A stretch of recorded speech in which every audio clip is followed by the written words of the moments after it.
Whether you're a grihastha and have no time, you have no time to do practical services like chant extra rounds or kirtan or study shastra or worship deities or sit down peacefully and do astakali lila smaran or write articles or visit temples or attend festivals of Krishna or Sankirtan parties or Gwadan Harinam.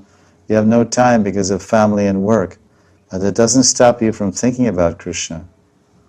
Manmana bhavamad bhakta madhyaji mam namaskuru mame vaishasi satyam te pratijane priyosime. Pratijana priyosime. Such a soul, such a person, he's priyosime. He's very dear to me, who simply thinks of me. If someone simply thinks of me, he's dear to me. So every grihastha or every vanaprast or brahmachari, anyone, intelligent or big, small, whatever, washing clothes, driving the car, in work, taking care of the kids, shopping, wherever we go, we can think of Krishna. We can pray to Krishna, oh Krishna, help me, oh Krishna, when will I ever have time to be with you and just think about you all the time? And when will I be free from my karmic baggage?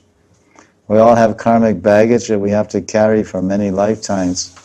And gradually we take out different things one life after another. We take out different articles we don't need from our suitcase. And we used to weigh 30 kilos, and then it weighs 20, then 10, then 5. And pretty soon we don't have a suitcase anymore.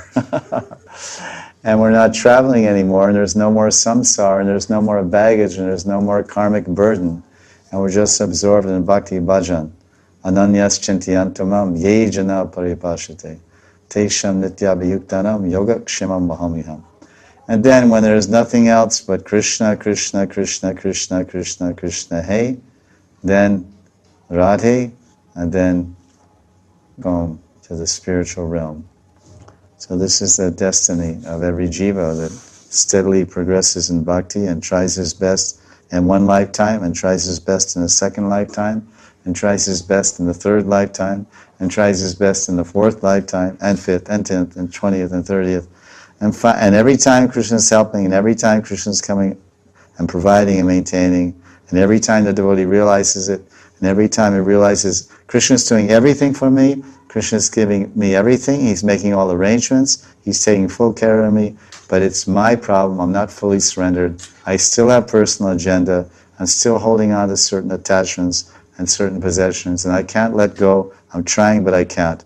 I'll try again next life, and the next life, and finally in one life, I'll let go of everything, like Draupadi, I'll let go. Letting go of her sari means letting go of all your attachments. You're holding your hands down with your sari, and when you let go of holding your sari means holding your body, holding your family, holding your friends, holding this world, holding the objects and pleasure of this world, and opening your hands and dropping your sari, and extending your arms above your head and saying, Govinda Damodara Madhaveti, Govinda Damodara Madhaveti, Govinda Damodara Madhaveti. Then Krishna hears your heartfelt, mind-filled prayer, and he comes and takes your two hands and swiftly delivers you from the ocean of birth and death.